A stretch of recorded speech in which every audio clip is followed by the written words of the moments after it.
আমার নবীকে নিজেই তৈরি করে দিলেন। এমন সুন্দর ছিলেন, খানায়ে কাবার সামনে আমার নবী কোরআন তেলাওয়াত করতেন। আবু জেহেল উতবা দূর থেকে বলে, এই খানায়ে কাবাতে কে লাইট জ্বালাইলো? তার শিষ্যরা বলে, এই নেতা জাহাপনা, কেউ লাইট জ্বালাই নাই।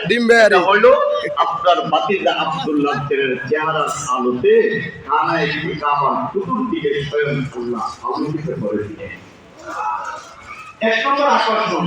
আর দুই নম্বর আকর্ষণ ছিল আমার নবীর পবিত্র জবানের কোরআন তেলাওয়াত। সুবহানাল্লাহ বলেন।